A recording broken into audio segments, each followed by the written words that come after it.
भैया नीदरलैंड ने 24 ताम्र पत्र जो है मोदी जी को हैंडओवर कर दिया है।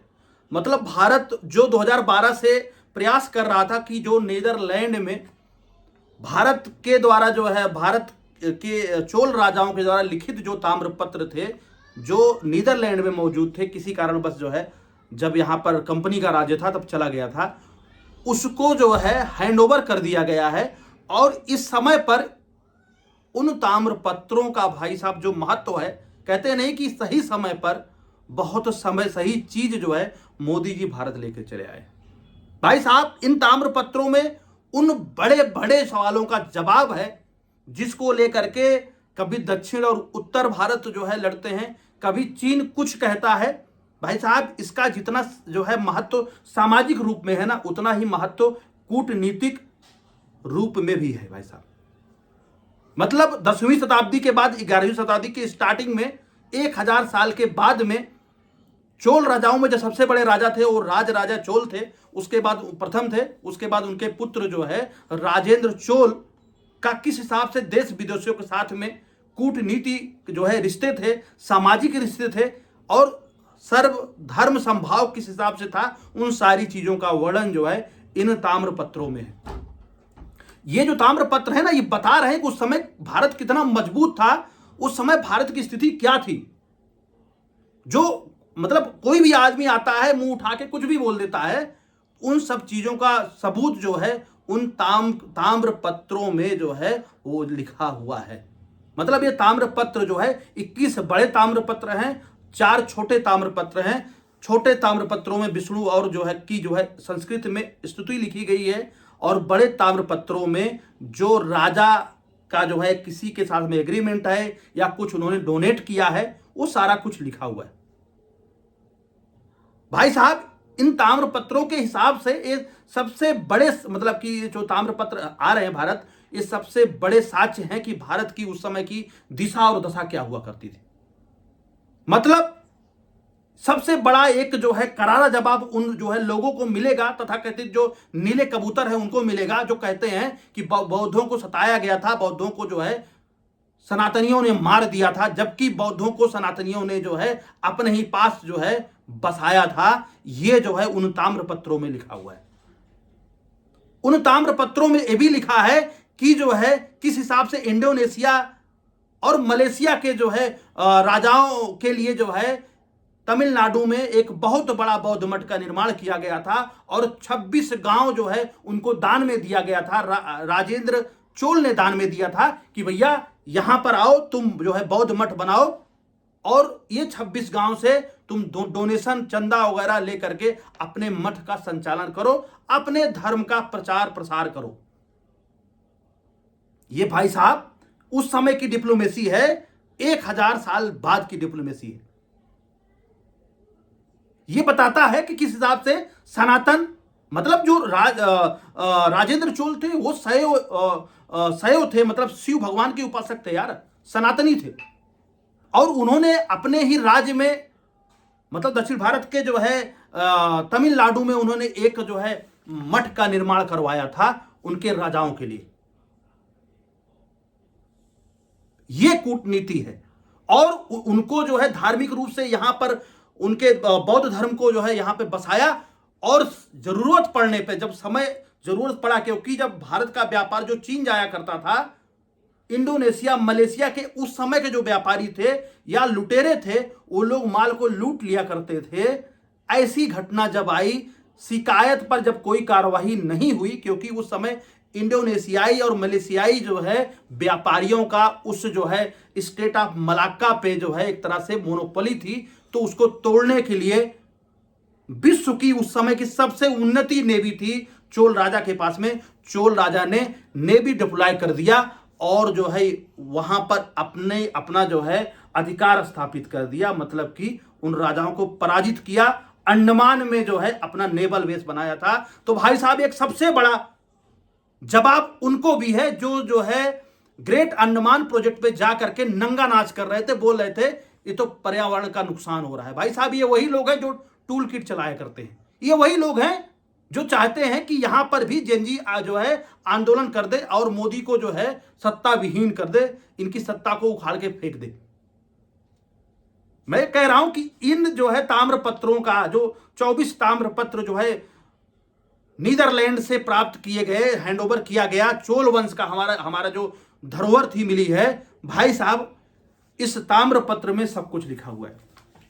और दुर्भाग्य है कि तमिलनाडु के सत्ता पर वो आदमी बैठा है जो सनातन विरोधी है, और उसके पहले जो है भी वही लोग बैठे थे जो सनातन विरोधी थे, जो कि वहां की जनता 87% जो है हिंदू है, और हर जगह पे प्राचीनतम जो है हिंदू मंदिर हर जगह पे मौजूद है।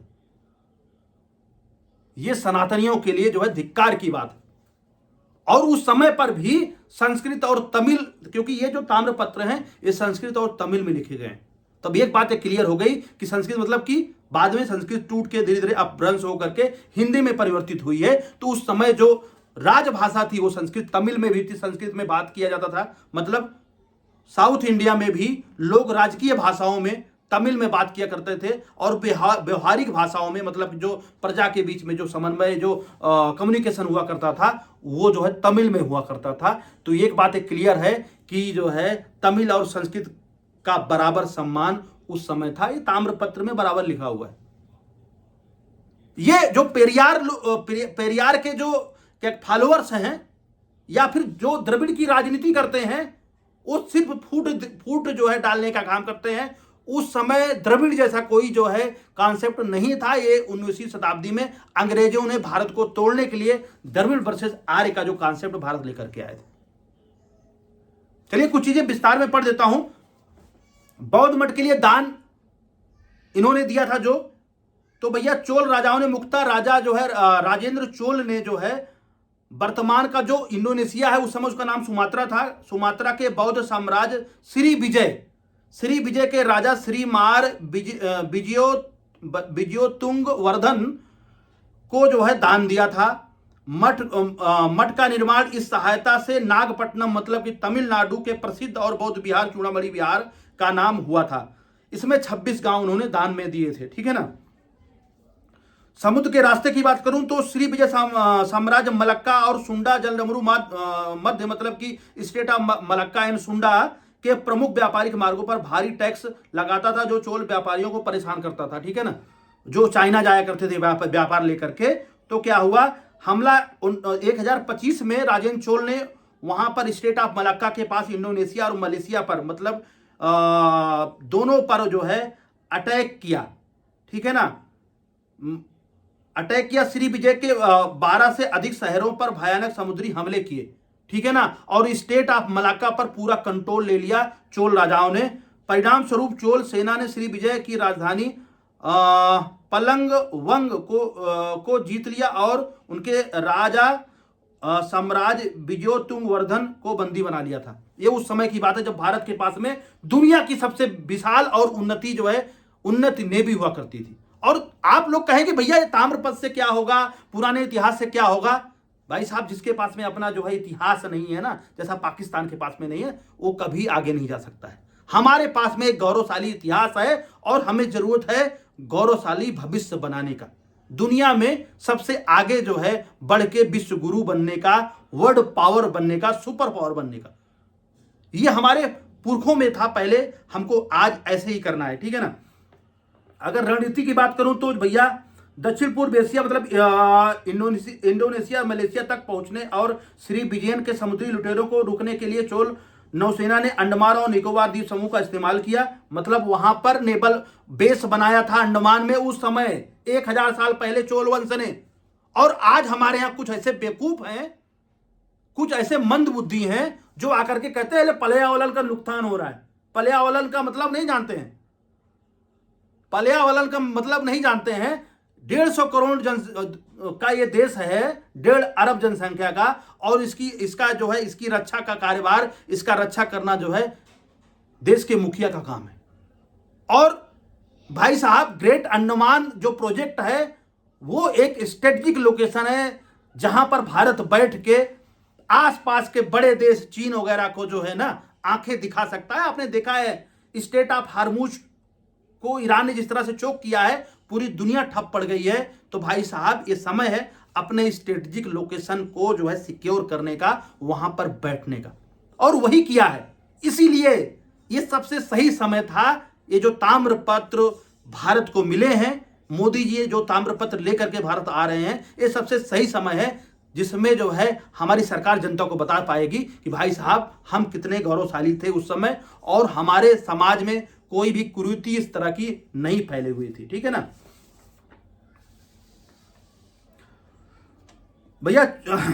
चोल ताम्रपत्र के बारे में बात हो गई। उस समय की राजनीति की बात करूं, मध्यकालीन भारत मतलब 9वीं शताब्दी से अगर 13वीं शताब्दी को मध्यकालीन जो है इतिहास बोलते हैं, भारत का इतिहास बोलते हैं।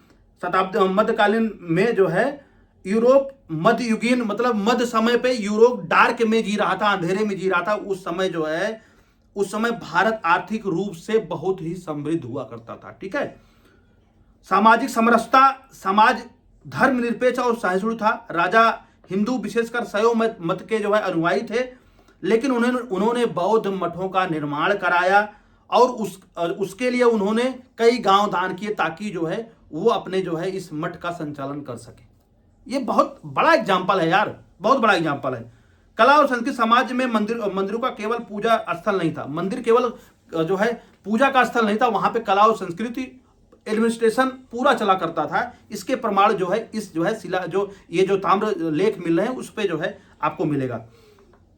चोल नौसेना के बारे में मैंने बता ही दिया कि जो है चोल नौसेना उस समय जो है सुमात्रा क्या बोलते हैं इंडोनेशिया और मलेशिया के ऊपर जाकर के अटैक करके स्टेट ऑफ मलाक्का के ऊपर जो मोनोपोली थी इनके व्यापारियों की या जो डकैत थे, समुद्री लुटेरे थे, उनको जो है हटाया और व्यापार सही से चले चीन तक इसको सुनिश्चित किया था। ठीक है ना। चीन में प्रभाव की बात करें, चोल साम्राज्य और चीन के सोंग वंश, ठीक है ना, के बीच कूटनीतिक मतलब कि डिप्लोमेसी और जो है ट्रेड उस समय बहुत अच्छे से चलता था। ठीक है ना। हमारे जो है डिप्लोमेट जो है वहां पे चीन में रहा करते थे। व्यापारिक वर्चस्व, चोल व्यापारी दक्षिण भारत से वस्त्र, सूती, रेशम कपड़े, मसाले और कीमती वस्त्र लेकर के जाया करते थे और वहां से रेशम और चीनी मिट्टी के बर्तन लेकर के इंडिया आया करते थे। ये हमारा व्यापार था। जो कूटनीति की बात करूं, चोल राजाओं ने चीन के शाही दरबार में अपने दूत मतलब अम्बेसडर, जो चीनी रिकॉर्ड में कुलोतुंग चोल के दूतों का उल्लेख है, उनके इतिहास में लिखा हुआ है, जो दोनों भाषाओं के बीच में मजबूत आर्थिक संबंधों का प्रमाणिक करता है। उनके यहां भी लेख है। हमारे लगभग 41 जो है अम्बेसडर चीन में जो है, जो राजवंश मैंने बात किया उस राजवंश में मौजूद रहते थे। ठीक है ना। मलक्का की बात हो गई। तमिल संस्कृति की बात करूं तो भैया चोल साम्राज्य में भाषाओं, संस्कृत और धर्म का जो है अनोखा संगम था। ठीक है ना। तमिल संस्कृत, चोल राजा तमिल संस्कृत और साहित्य के सबसे बड़े संरक्षक थे। तमिल और संस्कृत के दोनों के संरक्षक थे। ठीक है ना। साथ ही शाही दरबार में संस्कृत का जो है तमिल की तरह ही समान जो है रूप से उपयोग होता था। ताम्रपत्रों के लेखों में इन दोनों भाषाओं का बखूबी से जो है प्रयोग किया गया है। प्राचीन चोल काल में हिंदी का सीधा साहित्यिक प्रचलन तो नहीं था, लेकिन संपूर्ण भारत और दक्षिण पूर्व एशिया में सांस्कृतिक और धार्मिक आदान प्रदान के कारण भारतीय भाषा की एक मजबूत डोर जो है जुड़ी हुई थी। ठीक है ना। चोल काल में आज ऐसी भाषाई टकराव नहीं थी। अगर भाषा टकराव की बात करूं, जो है डिवाइड एंड रूल वाली बातें करते हैं ना कि भाई साहब हम द्रविड़ हैं, ये जो है उत्तर भारतीय आ रहे हैं, हम हिंदी को एक्सेप्ट नहीं करेंगे, ये सिर्फ राजनीति है। इसमें जो लिखा हुआ है, चोल काल में आज जैसा भाषाई टकराव नहीं था। चोल राजा तमिल भाषा और संस्कृत के संरक्षक थे। कंबन रामायण इसी समय का है। ठीक है ना, इसी समय की देन है। लेकिन वे संस्कृत को उतना ही सम्मान देते थे जितना वो तमिल को दिया करते थे।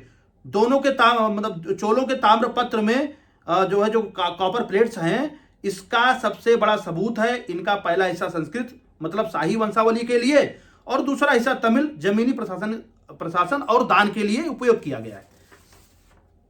हिंदी की उपस्थिति की बात करूं तो उस समय आज की तरह जो है आधुनिक हिंदी भाषा नहीं थी, अस्तित्व में नहीं थी। उत्तर भारत में अपभ्रंश और प्राकृतिक भाषा बोली जा रही थी, लेकिन उत्तर और दक्षिण के बीच सांस्कृतिक जुड़ाव बेहद गहरा था। काशी मतलब वाराणसी और चिदम्बरम के विद्वान मतलब कि दक्षिण भारत के विद्वानों के बीच विचारों का आदान प्रदान हुआ करता था। दक्षिण के महान संत आदि शंकराचार्य केरल और रामानुजाचार्य तमिलनाडु से थे, जिन्होंने उत्तर और भारत को एक सूत्र में जोड़ा हुआ था। तो भाई साहब ऐसा कुछ था नहीं, ये सिर्फ राजनीति करने की बात है, ये राजनीति का विषय है। तो ये ताम्रपत्र आने से भाई साहब दूध का दूध पानी का पानी आपके सामने दिखाई पड़ रहा है। अगर नस्लीय भेदभाव की बात करूं तो कोई नस्लीय टकराव नहीं था। द्रविड़ बनाम आर्य, जो आर्य का जो राजनीतिकरण है ना, या फिर नस्लीय विवाद है, हम आज देखते हैं वह चोल काल में बिल्कुल ही नहीं था। यह थ्योरी बहुत बाद में आई है, 19वीं शताब्दी में आई, मतलब अंग्रेजों के जमाने में आई है। और अंग्रेज यही चाह रहे थे कि हम जो है फूट डालें और राज करें। एक और अच्छी चीज इसमें है, गंगा कोंड चोलपुरम का गौरव की बात करूं तो उत्तर भारत के राजाओं से लड़ करके राजेंद्र चोल ने गंगा के जल को जो है दक्षिण भारत तक ले गए थे, और उन्होंने एक फिर राज्य का निर्माण करा, राजधानी का निर्माण करा, जिसका नाम गंगा कोंड चोलपुरम उसका नाम रखा। यह उत्तर भारत के प्रति नफरत नहीं, बल्कि जो है गंगा के प्रति, उत्तर भारत के संस्कृति के प्रति का एक बहुत बड़ा प्रेम का उदाहरण। तो भाई साहब उन नीले कबूतरों को जो है बहुत बढ़िया जवाब मिल गया, जो कहते थे कि जो है बौद्ध धर्म को जो है प्रताड़ित किया गया था, और जो तमिल और जो है उत्तर भारतीय राजनीति करते हैं, आर्य और द्रविड़ की राजनीति करते हैं, उनको भी बहुत करारा जवाब मिला है। हमारा देश सदैव से एक था। हम जो है 7 समुंदर पार तक, इधर जो है ईरान तक, और उधर जो है मलेशिया और इंडोनेशिया तक आधिपत्य रखते थे। हमारे पास में सबसे बड़ी उन्नतिशील जो है नेवी थी, जब लोग नेवी के बारे में बहुत कुछ ज्यादा नहीं जाना करते थे। हम नीले समुद्र मतलब ब्लू ओशियन में, गहरे समुद्र में घुस के जो है युद्ध करने में सक्षम हुआ करते थे। तो भाई साहब ये गौरवशाली इतिहास है। जब यूरोप जो है ना चड्डी पहनना भी ढंग से नहीं जाना करता था, ये तब का इतिहास है। जब यूरोप पूरे अंधकार में था, ये तब का इतिहास है। तो दोस्तों ये वीडियो कैसी लगी? अगर कोई गलती हुई भाई उसके लिए क्षमा करिएगा, और रिक्वेस्ट करता हूं अगर आपको अच्छा लगे तो भाई एक कमेंट जरूर करिएगा, जय हिंद जरूर लिखिएगा अपने भारत के लिए। इसी के साथ वीडियो कंप्लीट करते हैं। जय हिंद, जय भारत।